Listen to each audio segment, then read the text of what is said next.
If you have any Samsung lineup of earphones, you know about the 360 audio, but there is a lot of confusion and questions surrounding the 360 audio on how to use it. So in this video, I'll talk about how you can use the Dolby Atmos content and the 360 audio and all of the important stuff. In fact, I came across one of the questions, in fact, set of questions on the Reddit, and these were all valid questions. So I'll try and answer all of these. And sadly, there is no proper official documentation from Samsung regarding this topic. So let's get right down to the business. So the first thing is, if you enable 360 audio, it will automatically disable the Dolby Atmos. And this is not really a bug, this is an expected behavior. So let me explain the 360 audio. What it does essentially is it takes the stereo audio, which has essentially two channels, left and right, and turns this into some kind of virtual surround sound using some software trick. So why Samsung does this? Apparently it is the lack of content. There is not much content available, at least on the free platforms, so they are probably getting this so that users can enjoy that virtual surround sound even on stereo audio.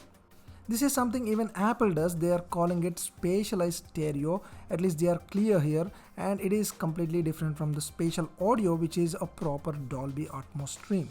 So what Apple does is, as you can see, clearly shows what you are playing, whether it's Dolby Atmos or stereo. So if it is Dolby Atmos, it switches to spatial audio, and when it is playing stereo content, it will clearly show you, and user has the choice to enable spatialized stereo. So Samsung clearly needs to learn from this and make things more clear. So when you are playing Dolby Atmos content, which is already a multi-channel track consisting of left, right, center, rear, left, etc., just for illustration, what is the point of using the 360 audio? So this is the reason why people suggest when you are playing stereo content, you can enable 360 audio for that virtual surround sound if you choose to, or disable the 360 audio when you are playing real Dolby content. In fact, if you look at the Samsung marketing, they say that the Buds Pro model specifically supports direct multi-channel, and this is only exclusive to the Pro models, not the regular models, also seen on some other reviewing websites. So this also means that the 360 audio that they are giving as an update to the older models, it is not the real Dolby Atmos that is found on the Pro models. It is just that 360 stereo support, as we discussed earlier. Also, if you look at the Samsung page closely, they are talking about the direct multi-channel support for the Pro models as part of the 360 audio experience and not apart from it. The real issue here is that if you turn off the 360 audio, then you cannot enable the head tracking, and this is another issue that people talk about. So I tried this practical test with the Disney Plus Hotstar, which supports Dolby Atmos, as you can see, and if you go into the audio section here, you will find that it is actually the Dolby Atmos stream that is played.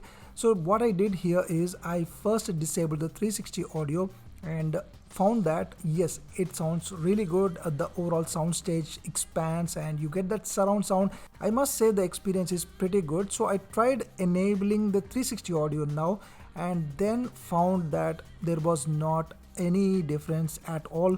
Pretty much sounds the same. So the 360 audio, even if you turn it on while playing Dolby Atmos, it doesn't seem to mess up the audio. So we can also enjoy the head tracking.